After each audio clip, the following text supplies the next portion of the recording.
everyone, Live It Like Lisa here, and today I have another little Christmas DIY for you. This time I've got this set of little wooden chopping boards from Kmart. They come 6 in a packet. I think it was about $10, and I'm going to be doing a couple of different little DIYs using these chopping boards. So I'm going to use a set that we're going to create little mini stands for. And then the other set, we're going to do a stenciling technique on the base of these. All Christmassy, obviously. Okay, so for our 3 wooden stands, what we're going to make, I'm just using a couple of Jenga blocks. Now, for this one, we're going to be using the Jenga blocks that way to create a bit of a little stand there. And for the round one, we're going to use 4 of these little wooden cubes. And then for this one, so what I did is I clamped all 4 of these Jenga blocks together, and then I just sanded at an angle all of the Jenga blocks together so that they are kind of at the same angle together. And then I did the same at the bottom, but instead of doing it on an angle, I just sort of rounded the edges a little bit, but just using the sander, just sort of going back and forth like that to create a bit of a rounded edge, because when they actually get attached, so I'm going to attach them like that so that they sit on a little bit of an angle and looks a little bit better than just straight up and down. So what we're going to do with these Jenga blocks and these wooden blocks is just paint them.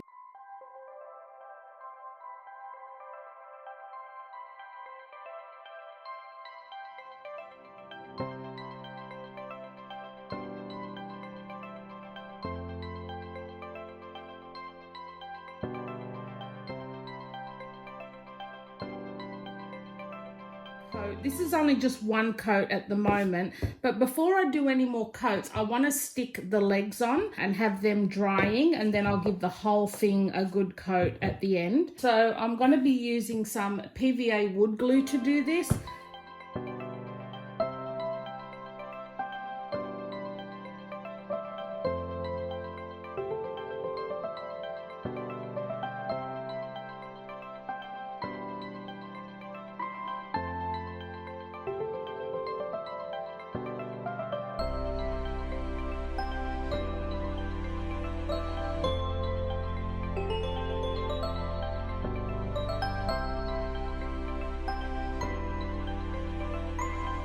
So what I thought we would do now is just stick a image on the top. I've just printed off a couple of images I found on the internet, and I thought I would just use those to cover each of the little boards with. Okay, so now I've purposely made these slightly bigger because what we're going to do is sand off the edges and sand sort of around it so it makes it look like it's more blended into the actual chopping board itself. Okay, so I'm just using my trusty PVA glue, Mod Podge, anything like that is perfectly fine for this project. I like to put my glue on my paper first to allow time for the fibers to relax and stretch, and you'll find doing it this way you get less wrinkles in your work.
So here are the finished little wooden boards. So we've got this one now with the bow, and I've just distressed along the edges, and yeah, I'm really really happy how cute that looks.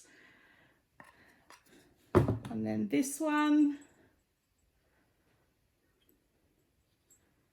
again, just distress the edges all around. And the cookies one, just added a little bit of string there. So they're the three little stands that I'm going to include in my pantry area, where not my pantry, my breakfast nook, where all of our coffee making and everything is. So I'm probably going to display some little syrups and that on those, and I'll show you them later. I'll show you them in the video a bit later.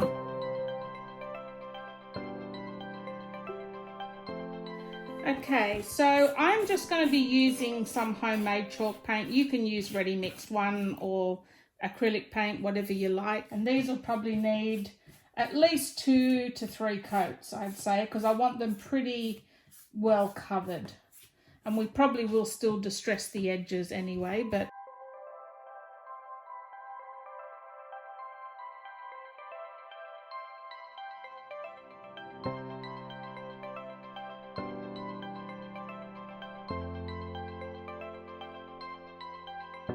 so our little white chopping boards are dry now. So what we're going to do is just give them a light sand to smooth them out a little bit.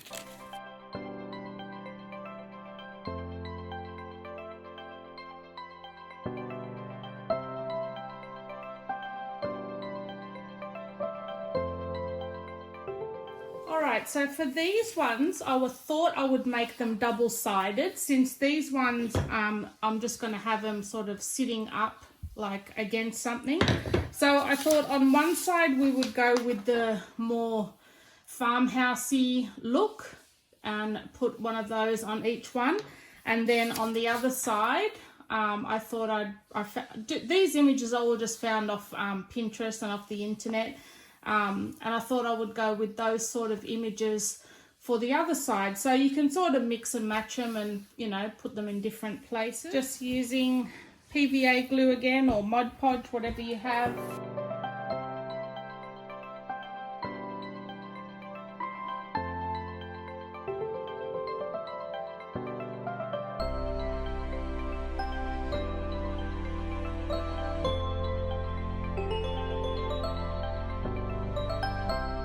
Okay, so now what we're going to do is sand off all of these papers, and when you sand, make sure you're sanding down away from your paper.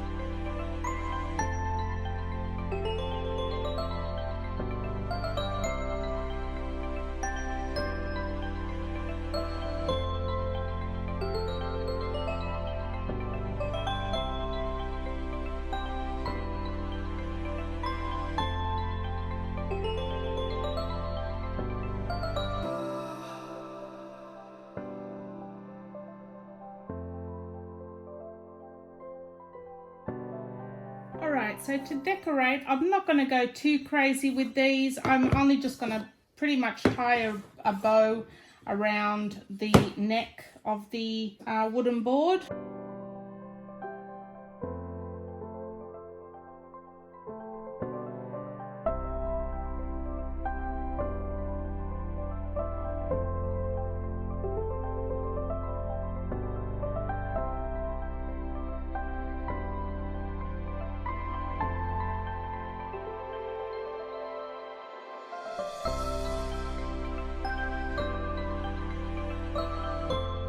So the first set, we have more farmhouse style of chopping board, and again, these are more for display. I did not put a layer of Mod Podge or PVA glue over the top of these, only because it would make the ink smudge.